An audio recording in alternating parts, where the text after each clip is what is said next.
Sabi ko, sige, nagalaw yung kurtina, ibalik mo ulit. Sabi ko. Dito, eksakto lang na tumayo yung spotter ko. Pag tayo niya, pagpunta niya doon sa gilid, na nag-ayos ng kurtina, ang naramdaman ko lang, basta hinampas ako sa gilid eh. Bag! Tapos puro puti na. Ano yun? Sabi ko, Sir, akala kong patay ka na. Ang tagal mong nawalan ng malay. Bakit? Ano nangyari? Na-counter tayo. Sabi ko, paano na-counter? Tignan mo sa salamin. Tingin kami. Walang basag, sir. Wala. Ang ingay sa baba. Narinig ko na yung abort, abort, abort. Sabi ng tropa. Ito yung lesson learned ko. Kasi pagtingin ko na ganun, yero pala yung hindi simento. Yung pala yung chopper o I think Seaworski ba yun? Not short. Yung machine gun niya. Yun ang pumalo. Kaya kung hindi tumayo yung spotter, siya. Tatlo eh. Bug. Bug. Tapos yung pangatlo, ito yung pumasok sa uniforme ko. Yun ang naghampas sa akin. Kaya, Vertical din yun, di ba? 60. 50, sir. Kaya yung tingga ng 50, nasa akin pa, sir eh. So, nakapatong lang dito ko. Kaya, 1 week na hindi ako nakapag-operate. Paano? Nakadapa ako, sir. Oo. Saan tumama yung bala? Dito, sa Tagiriran. Tapos sinundan niya lang yung uniforme. Kaya kung hindi tumayo yung spotter, dalawa ang tama niya. Tiyan, gitna ng katawan niya at ulo niya. Bago yung... Tapos, doon na rin yung tawag ng shaving company na may natamaan na tropa. Doon sa galing sa chopper. Kung sa last muntikan ka sa friendly fire, super sniper na ganun na... ano na yun? Kilikili mo na yun, di ba? O sir, dito nga sir. Nakaganon. Tapos, buhos man yung, simento. Nakadapa lang ako sa foam ng kama. Ginamit ko yung foam. Talagang kita mo yung barret. Tinampas kami sa pader ba? Pati yung foam. Kalakas. Tatlo eh. Basta ang alam ko, I see that like a mongo eh.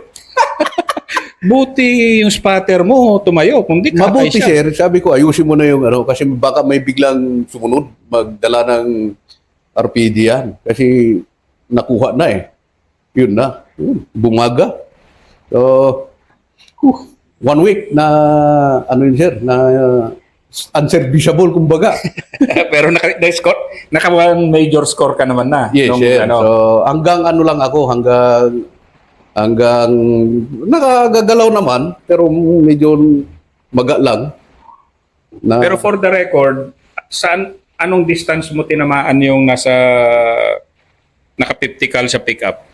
1,300 meters. Equivalent ng 1 kilometer, 0.3. 1.3. Sa Sambuang ganon, nakaganon ka ba ganong kalayo? Wala, sir. Hanggang 900 lang, sir. 900, So ito yung 900. personal Yes, distance mo ngayon Yes, na sir. record. Yes, sir. Kasi sinagad ko na yung sir eh. Yung ng baret. Naipractice ko naman na. Medyo kabisado ko yung ng dalaga ko, sir. Diskarte niya. So, yun ang ko. Ang pinakamagandang kuha ko na malayo. So, yun sir. So, sa madaling salita, unserviceable muna ako for advice lang. Tapos kasama ko pa rin yung spotter. Pag ako lang yung nagtitake note, ako rin yung nagsasabi kay Sir Pae. Sabi niya, magpa-check call ka. Pa-check up ka. Wala naman sir, lamog lang. Sabi ko. So, dito lang ako sir para at least namomonitor ko yung tropa. So, siyempre, nga sir, matigas ang ulo. Nung kaya pa, binuntutuan ko na yung 7 company, pati tropa. So, doon kami pumunta ngayon sa pwesto nung nakuhaan, kasi nalampasan na yung sunog, yung malaking building, lumampas na kami. Doon kami nagpwesto doon sa kung saan siya nakuha. Sinong siya nakuha? Yung yes, sir. Oh. Yung nasa Hilux. Madaling salita, tanaw na namin yung pababa kasi pag ganun yun sir eh. Tanaw na namin yung pababa niya. So, ang kasama ko, yung sina Sergeant Sinugba, sina Sergeant Alejos. Sabi ko doon sa isang squad ng isang section ng 7 company, bantayan nyo lang kami dito para OP lang kami dito, at least mamonitor natin kung nasaan na yung mga ibang tropa, ibang kalaban. Ilan yung direct control mo noon? Kasama AI mo tsaka estudyante mo? Siyam kami, sir. Siyam. So siyam lahat, buong siyam lang yung hawak mo talaga? Yes, sir. Siyam lang kami, sir. Mas marami pa yung hawak mo sa Zamboanga nun kasi isang class yun di ba? Yes, sir. So ito siyam lang Ito kayo? lang, puro ito, sir. Puro regular na organic ng Ranger. Siyam, ilan doon yung qualified sniper? Ang qualified sniper lang, ako, Alejo, Sinugba, Puentes, Lumawig. 6, sir, 6. 6, tapos 3 yung estudyante nyo? Yes, sir. Ayos Okay, go. Yes, sir. Tapos, yun na, sir. Ang hawak ko noon naman is ito yung galing Bataan. Kasi hirap na akong bumuga ng yung malaki. So, tumitira naman kami ng mga, sir, ng 400 meters, yan na. So, yun na, makita mo na, sir, kasi pababa na, doon na lang kami nagpipick up. Ano yung galing Bataan na rifle mo? Ano naman specs doon? Ano yun, sir? SPR, sir. SPR. Ito yung SPR, tapos yung hawak naman ni Sinugba, yung ACOG naman yung naka-attach. So, maganda naman siya kasi yung bala na binigay is yung 69 grades talaga na match ammo niya. So yun, pinipick up din namin. So hanggang 400, kuha ko pa. Dami ng spotter ko, sir, may lumalabas ulit. Ay, idagdag mo na yan. Sige, ito, banat. So, pag silip namin, positive talaga nakalaban kasi nakatalikod sa amin, ang binabagahan niya is pababa, yung mga kabilang tropa. Sabi ng spotter, kung hindi kaya tropa yan, wala naman siguro tropa na mga long hair at iba-ibang damit. May itim na sweatshirt. Tingnan mo nga, sabi ko, sir, binugahan na namin. So nakakuha ako ng 2. At least nakakuha na naman si Sinugba ng isa, tapos si Alejo ng isa. So sabi ko, okay na yan. Hindi na tayo na zero sa isang araw. So 3 ka na, naka 3 hits ka na. Sir, so umabot kami ng gabi doon. So expected ko, nandoon pa yung isang section ng 7 company. Nung lumabas si Sergeant Sinugba ng 9 o'clock ng gabi, nagtatakuog ng mga aso, sabi niya, sir, wala na yung tropa, tayo lang yung nandito. Yun lang! Yan lang. Sabi ko, kanya-kanyang pinto na tayo. Ilan yung granada po dyan? 3 ako, sir. Kanya-kanya ng pinto. Once nga may nagkuripaspas dyan, ihagis na natin to, bahala na si Batman. Di ba nangyari rin yan sa'yo sa Zamboanga? Sir. So ito na naman to. Ito na naman, sir. May tinawagan siya Munting. Sir, wala na bang tropa dito? Nasaan ba kayo? Sir, nandito sa pwesto ko pa rin. Wala na, nag-backtrack na. Yun lang. Aray. Backtrack o forward? Nag-backtrack, bumalik. So kayo ang naiwan sa Kami yung forward? naiwan.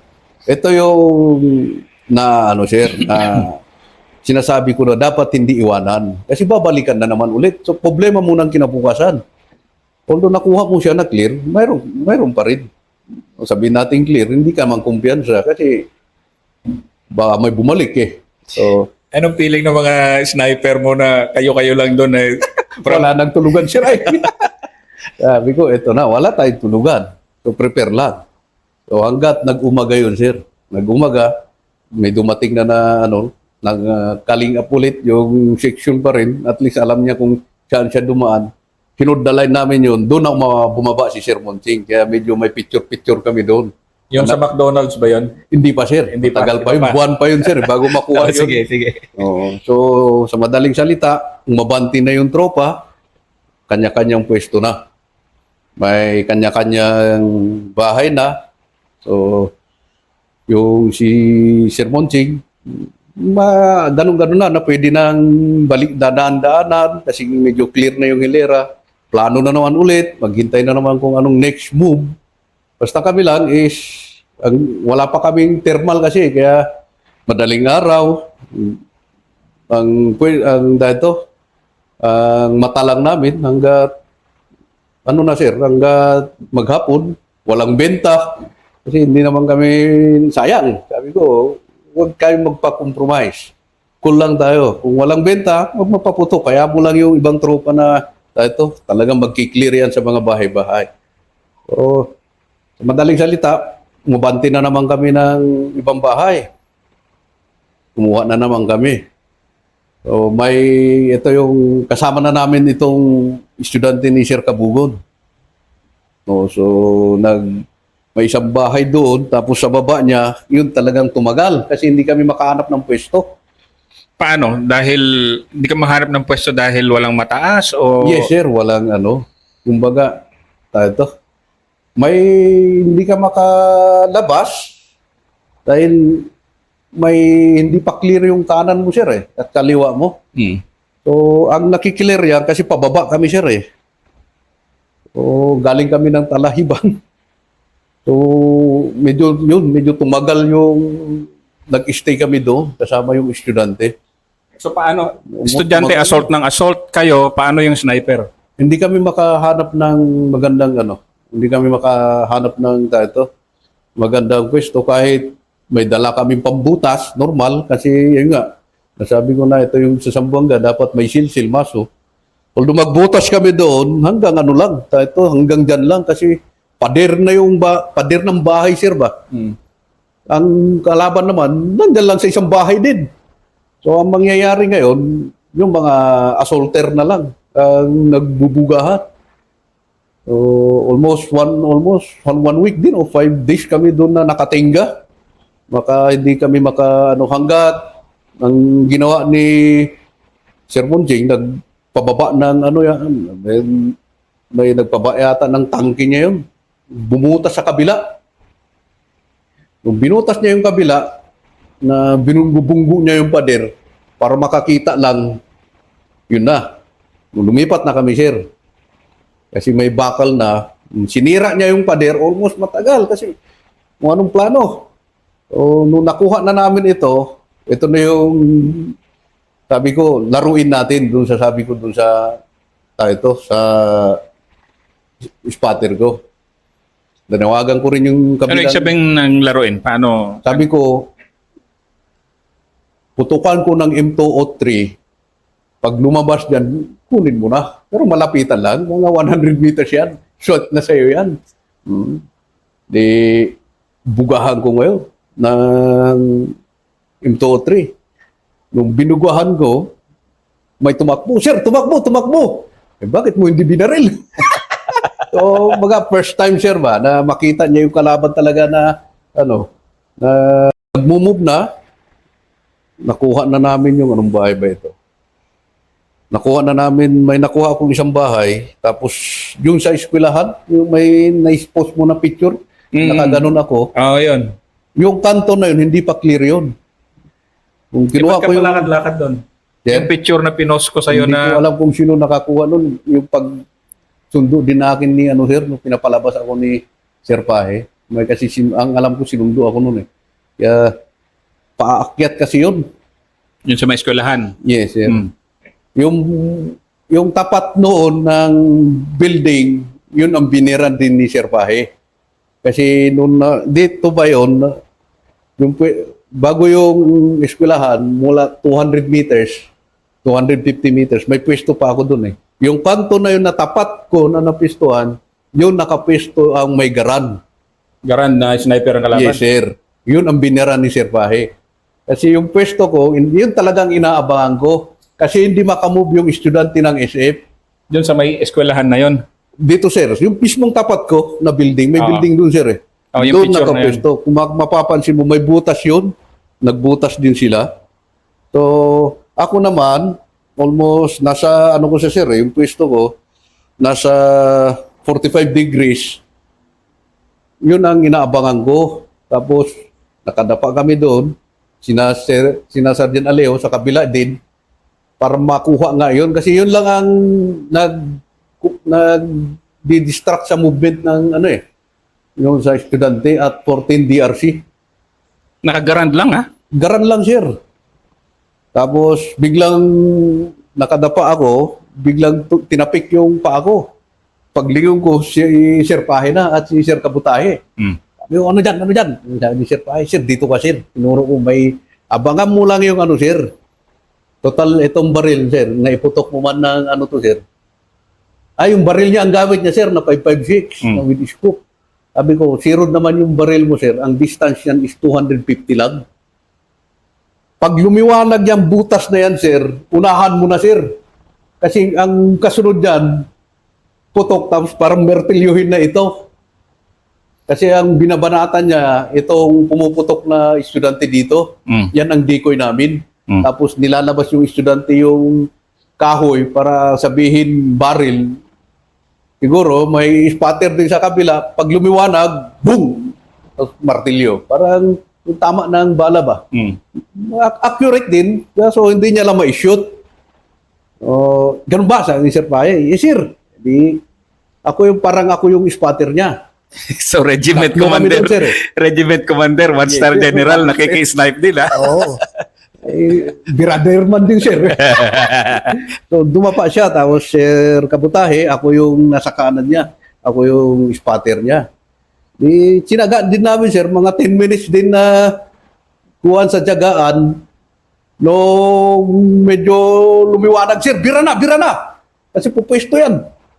Putukan agad ni Sir Pae. Hindi na tayo. Sabi ko, hit na yun, sir. Tignan mo, hindi na dumilim. Maya-maya, nandyan na yung M203. Hila ko na si Sir Pae. Baba ako, porma! Yun na, naglagatakan na. So, naiwan pa nga yung dala ni, ni Sir Kabutahe na bag niya eh. Na-burnout kayo.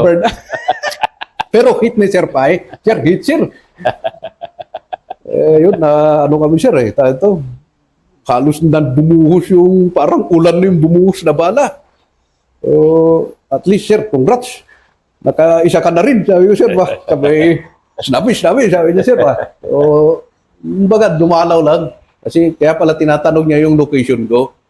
Na hindi, para daw tignan niya bakit hindi makamove yung, sir, yung estudyante ng SF. Sabi ko, may isang kasi dito, may talagang hindi makuha-kuha. Lupit din yung sniper na yun ha? Oo, sir. Mag-isa lang, tapos garand lang. Oo, sir. Nung umabante na ang tropa, yun na, confirm, 1 kill, tapos yung garad. Babae, lalaki? Lalaki, sir. Galing yan. Mga bata pa, sir. Ayun, medyo nakarami din kasi almost madami din stock na bala kasi yung basyo niya nasa 60 din eh. Ayun, malakas din to, sabi ko. Tapos doon ko rin nakita yung RPG na nakabalagbag mabuti, hindi pumasok yung Simba. Sabi ko, RPG yan ah. O na. Nung dinikitan na namin RPG, nakabalagbag na may C4. Nakalay na sa... Nakalay, yes sir. So, natawag kami OD. Yun na, kinuha naman na. Tawa ng Diyos. Kinuha. Tapos yung inoccupy ko na rin yung, sir, yung tirahan niya. So, So yung sniper na yon pinalitan mo siya. oh, sir. Kung saan siya namatay, ikaw rin nag-occupy ngayon. Oh, sir, kasi ang butas niya pa ganun, gumawa din kami ng pa ganun. So, si Django, na galing second SRB, Si Dansalan, si Django. Oh. Django, sir. Oh. So, ang tapat niya kasi, sir, yun na yun. Tapos, area ng yun, sir, yung pababa papuntang college. Dansalan College. Yun yung niya, linya na rin, sir. Kasi nag-ati si third, tapos si second. So, bumaba siya, no? Nakiling up sa amin. So, sabi ko, dito na tayo. I-hold na natin ito. So sumama si Django sa'yo after ng Dansalan, after makuha ni na... Hindi, sir. Magkita lang kami pag gabi na. Doon na lang kami mag-link up kumain ng gabihan, tapos doon din kami magpahinga. So, ng sniper ng 2nd SRB, sina Sir Martin. So, yun, yung tapat niya is yung college. Ako naman is yung elementary, tapos yung boarding house. Na parang dorm. Mahaba, sir eh. Tapos may isang highway. Pag yung kalsada na yun, diretso yun, sir. Diretso. So, ang ginawa namin, yung isang mosque na nasunog, na clear naman ng estudyante ng SF, doon na naman yung isang sniper. So, pag gabi, maiwan doon is yung mga estudyante, magliling up lang kami dito sa location na naman namin.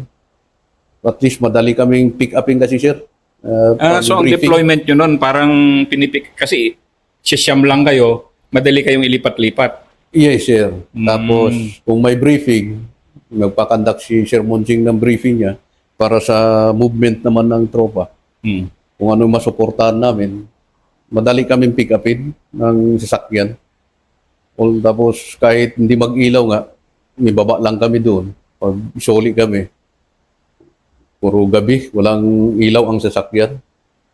Talaga. Ganun yung panyo nun. Talagang, Tapos iwan lang kami doon. Bahala na naman kami sa buhay. Bahala naman yung kinabukasan. At that time, sir, ang alam ni Mrs. ko is nasa Fort Mag ako. Yun ang masaklap. ilang mag-isang buwan na yun? Eh, sir. At tatawag lang siya, baka nasa Marawi ka. Hindi, dito lang sa Fort Mag. Madaming putok. Ano ba? Ano mo? Post director o estudyante ko, pumuputok kami. Hindi kayo ba involved? Hindi. Sinungaling. Sir. Kaya para at least walang konsensya. Alam ng misis ko is nasa Fort Mag lang kami, nagtitraining. Pag tumawag siya, pindutin ko lang habang naka-aim, bakit may putok? Alangan. Siyempre, range ito. Ganun lang. So, hanggat nagbaba na, tapos dumating yung time na may pinadala si Sir Pahe na private, na bagong private, na galing Ariscom, tapos inorganic yata ng kapalit ng mga na-wounded na tropa, diniis sa amin para siya lang yung magluto kasi kulang nga talaga. Pag mag-move, lang ang pagkain. Yung dito, madadaanan lang namin sa mga tindahan na tinapay, Skyflex, tapos tubig. Although, mayaman ka. Kasi lahat ng pagkain nandyan sa mga bahay-bahay. Mas marami kaysa sa Zamboanga. Yes, sir. Oo. Laking syudad eh. Oo, sir. So doon kayo nabuhay yung mga natitirang pagkapagkain sa mga bahay-bahay? Yes, sir. Yun din mga nasunog. Ganun, sir. Lalo sa mga tindahan. Yung mga tinapay lang. Oo, yun, sir. Tapos yung mga may grocery. Ganun, sir. Na mga kuha lang ng ng pagkain. Naman. Although yung tropa, talagang doon din kumukuha. Anong buwan yung naiwanan, hindi ma-recover yung isang buwan ng 7th company, si Late? Yeah. Hindi ko na maalala yun, sir eh. Dumating na time, medyo naghihiwalay na, sir eh. Towards ano na to? Tapos na o gitna pa? Ano ba, sir? Papasok pa lang ng gitna. Kasagsagan niya pa lang to, sir. So, yung dating pwesto namin, na kung saan ko binulabog, kung saan pumick up yung tropa ko, doon yung sa baba niya kasi, sir, pag ganun eh. Tapos, basta ang Marawi kasi, sir, parang bagyo. Style ng bahay sa bagyo ba? Kapag nasa taas ka, alam mo, is first floor. Pero kapag dito ka dadaan sa baba, dugtong niya.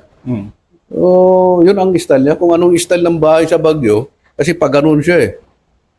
Pag ganun, napapunta dun sa lawa, nakaganon. Kaya, ang alam mo, pag dito ka nga sa taas, alam mo, first floor. Pero may street pala dito. Ganun siya. Hirap ang dyan, sir. Kaya kung hirap kapag dito, bilang sniper, hanap ka talaga kung paano mo siya makounter din. Kasi ka talaga, hirap eh, di ba? Parang... Kaya... So paano yun, yung naiwan yung nila, wala, hindi mo... Ay, Hindi tinawag kayo nila, makasuporta? ano yata yun, madaling araw yata sila pumasok. Ang kalaban, nandun lang din sa loob.